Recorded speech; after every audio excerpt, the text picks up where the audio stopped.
오늘 말씀은 십계명은 나에게 주신 것이다 라는 제목으로 말씀 증거하겠습니다.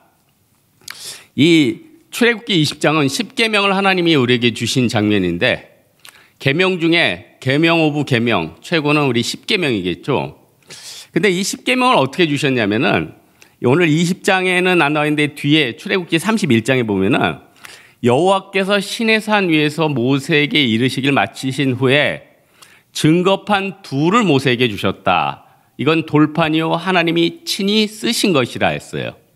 그리고 출애굽기 34장에 보니까 모세가 여호와와 함께 40일 40야를 거기 있으면서 떡도 먹지 않고 물도 마시지 아니하였으며 여호와께서 언약의 말씀 곧 십계명을 그 판들에 기록하였습니다.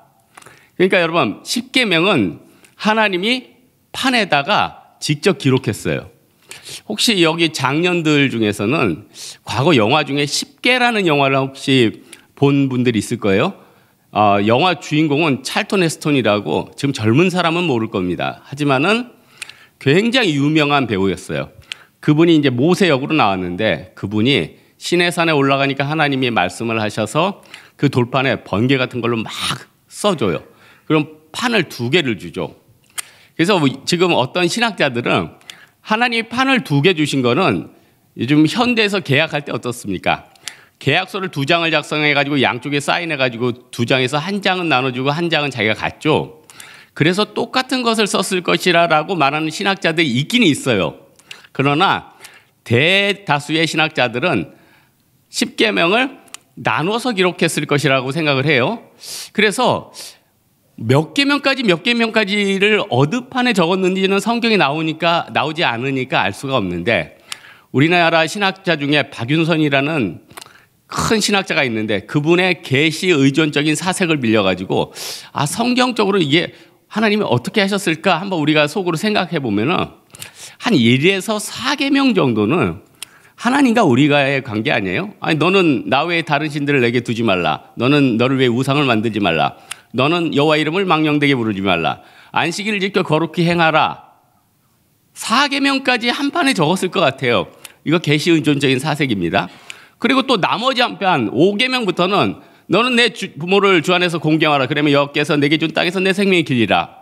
살인하지 말라. 간음하지 말라. 도둑질하지 말라. 내 이웃에 대하여 거짓 증거하지 말라. 내 이웃의 집을 탐내지 말라. 내 이웃의 아내나 그의 남종이나 그의 여종이나 그의 소나 낙이나 물은 내 이웃의 소유를 탐내지 말라.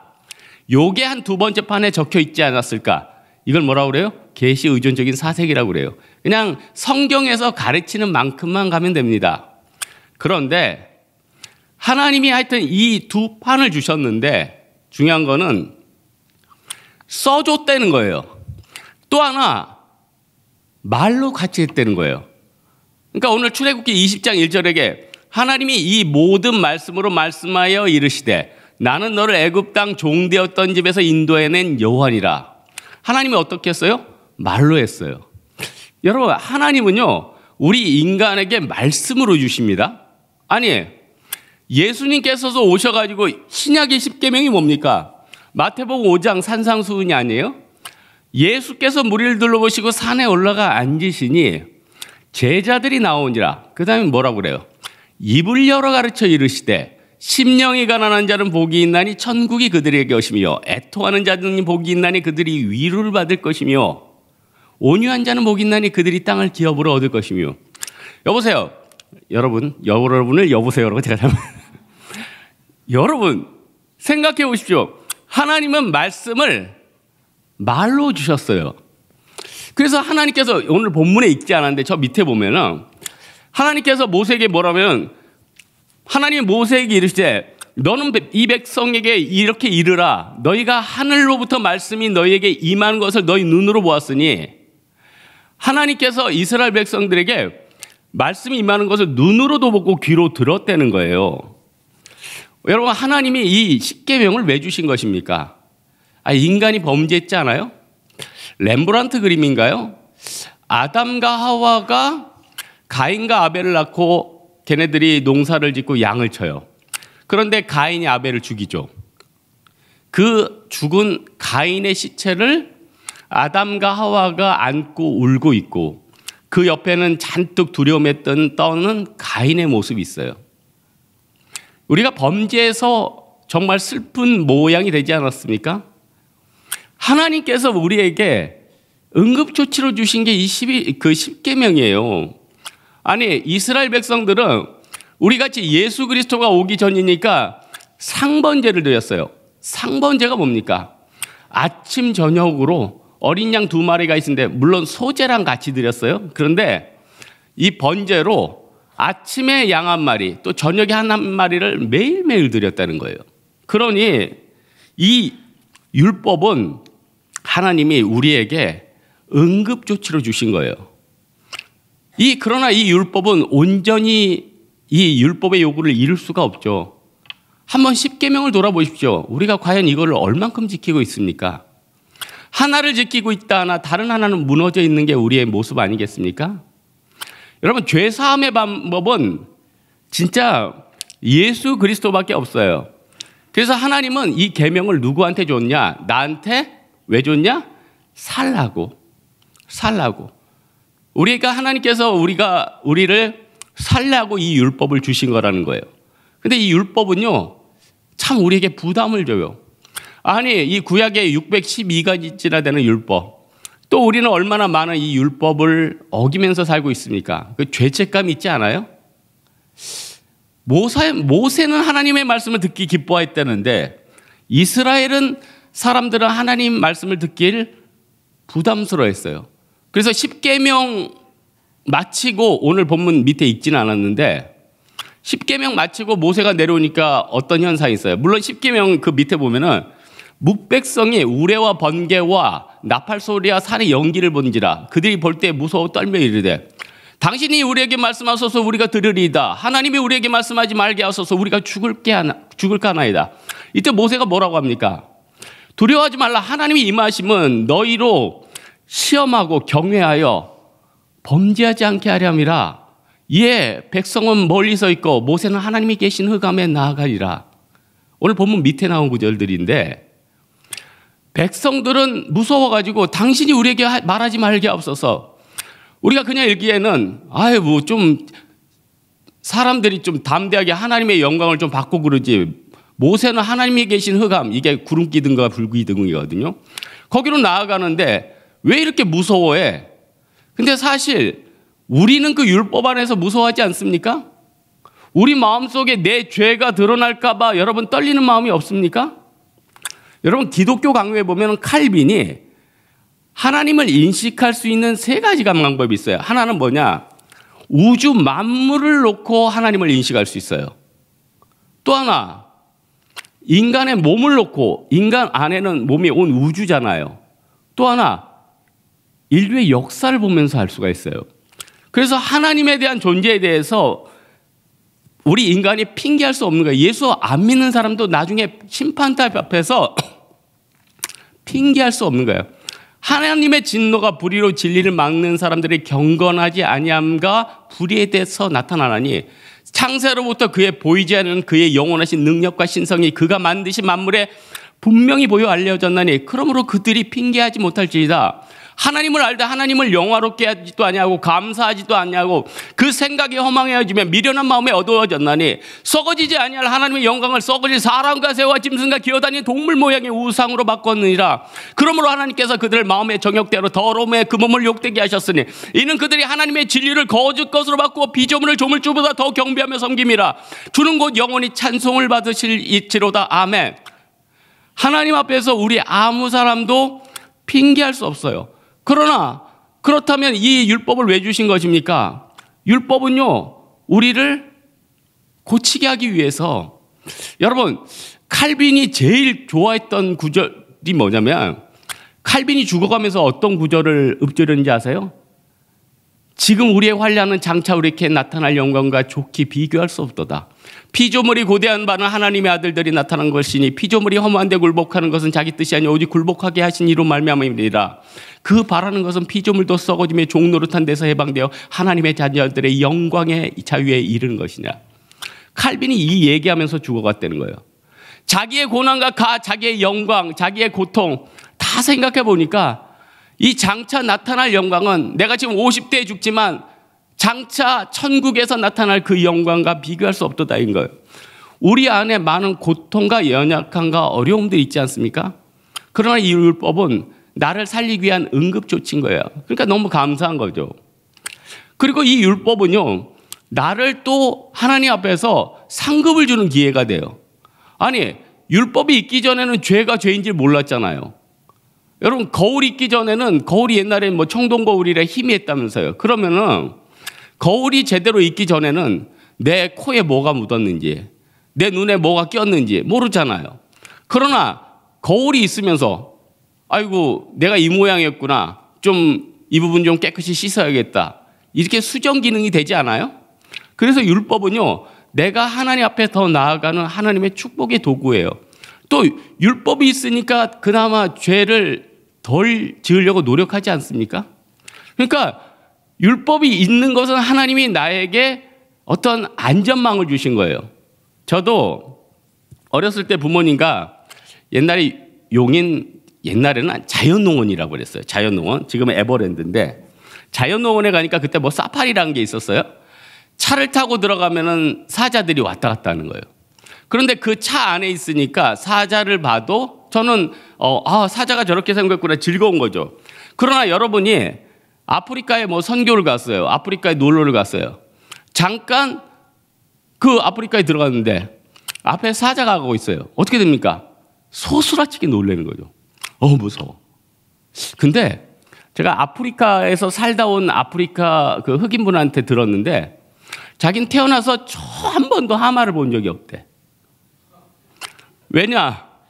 사자나 호랑이나 이런 거는요, 그들이 살지 않는 구역에 있는 거예요. 그러니까 사람이 사는 구역은 달라요. 그래서 한국에 와서 동물원에서 사자랑 하마를 처음 보고 너무 놀랐대요. 아이러니하죠. 여하튼 이 율법은 우리를 보호하는 거예요. 율법이 없는 사람들은 내가 선을 행해야 될 이유를 못 찾는 거죠. 여러분, 우리 예수님께서 주기도문을 가르쳐 주신 다음에 주기도문이 끝나자마자 어떤 말씀을 합니까? 너희가 사람의 잘못을 용서하면 너희 하늘 아버지께서 너희를 용서하시려니와 너희가 사람의 잘못을 용서하지 아니하면 너희 아버지께서, 하늘 아버지는 빠져요, 너희 아버지께서 너희를 용서하지 아니하시리라. 우리는 많은 사람들을 용서하지 않고 미워하고 있어요. 저는 대만 선교를 하다 보니까 한 20여 년 정도 중국어도 하고 또 중국 역사도 이렇게 접하게 되니까 역사서를 몇 권 읽었어요. 18사략도 다 읽고 뭐 초한지도 있고 삼국지도 있고, 하여튼 중국 역사책들은 많이 좀 봤어요. 재밌더라고요, 빠지니까. 그런데 그중에서 전국시대인가요? 351년쯤에 그 사람이 죽었을 거예요. 옥이라는 사람이 있어요. 여러분, 어떤 사람 보면 저 사람 옥이 있게 생겼다. 예, 그 사람이 진짜 옥이가 있는 사람이에요. 한자는 달라요. 근데 이 옥이가 어떤 사람이냐면 어떤 사람은 좋은 장군이다 이렇게 얘기한 사람도 있고, 사마천의 사기 보면 이 옥이를 별로 안 좋게 썼더라고요. 사마천의 사기에 보면은 이 옥이가 돈으로 관직을 살려다가 실패를 하니까 마을 사람들이 비웃어요. 그래서 30명을 다 죽이고 산속으로 들어가요.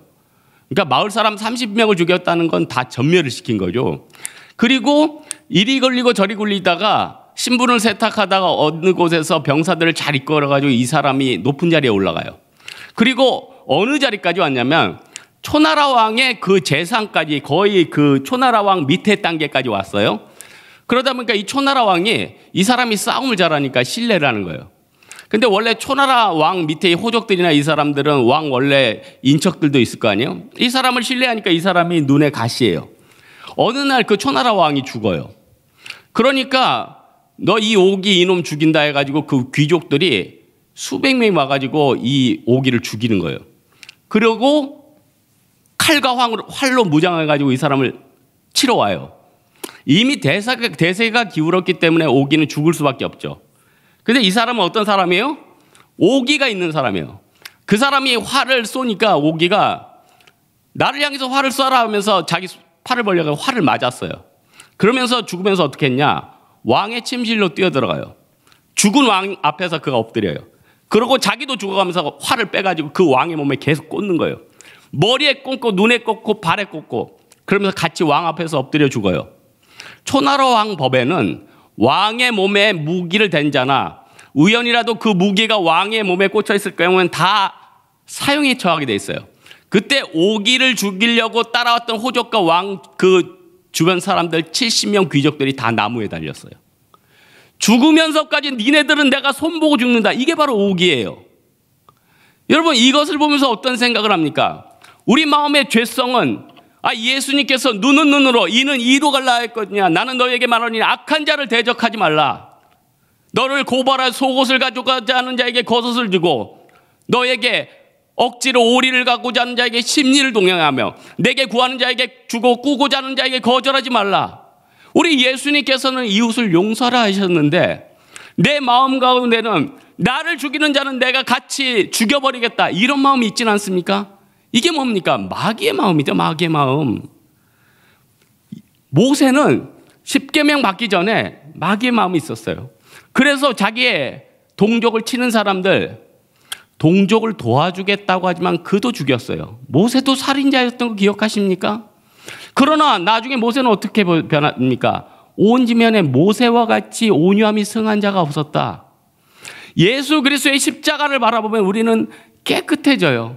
예수 그리스도의 십자가를 바라보면요, 우리 마음은 평강해져요.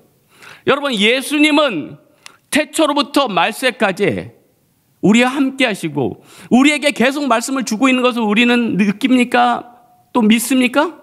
계속 우리에게 말씀 주시죠. 창세기 1장에 하나님께서 우리에게 말씀하시는 하나님과 요한계시록 22장에 말씀하시는 예수님은 끝까지 자기에게 우리에게 말씀을 주셨다는 거예요. 그래서 요한계시록 22장 맨 마지막 장에 보면은 사도 요한이 나오고 천사가 나오고 예수 그리스도께서 나와요. 그들이 대화를 하기에요. 먼저 요한이 그럽니다. 이것들을 보고로 들은 자는 나 요한이 이것들을 듣고 볼 때 이것들을 내게 보여준 천사의 앞에 엎드려 경배하려 했더니 그가 내게 말하기를, 그때부터는 천사가 말하기 시작해요. 나는 너와 내 형제 서진제자들과 이 두루마리 예언의 말씀을 지키는 자들과 함께 된 종이니 그리하지 말고 하나님께 경배하더라 하더라. 불의를 행하는 자는 그대로 불의를 행하고 더러운 자는 그대로 더럽게 되고 의로운 자는 그대로 의롭게 되라. 그때 그 다음에 또 예수님의 말씀을 받아요. 그 다음에 예수님이 어떤 얘기를 하십니까? 보라, 내가 속히 오리니 내가 줄 상이 내게 있어 각 사람에게 그가 행한 대로 갚아주리라. 나는 알파와 오메가요 처음과 마지막이요 시작과 마침이니 자기 두루마기를 빠는 자들은 복이 있나니 그들이 생명나무에 나아가며 문들을 통하여 거룩한 성에 들어감을 얻으리라. 개들과 점술가들과 살인자들과 우상숭배자들과 거짓말을 좋아하고 지어는 자는 성 밖에 있으리라. 예수님과 사도 요한과 천사가 이렇게 대화를 해요. 우리 예수 그리스도는 지금부터 지금까지 우리에게 많은 은혜를 주셔요. 저는 오늘 말씀의 결론을 맺고자 합니다. 아까도 얘기했지만 칼빈은 죽을 때 로마서 8장 얘기를 했어요. 로마서 8장은 우리 성도들에게 가장 중요한 장이라고 하죠.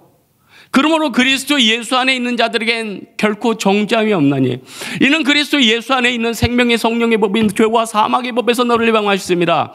율법이 육신으로 말미암아 연약하여 할 수 없는 그것을 하나님은 하시나니. 이거는 칼빈이 죽으면서까지 외쳤던 구절들이에요.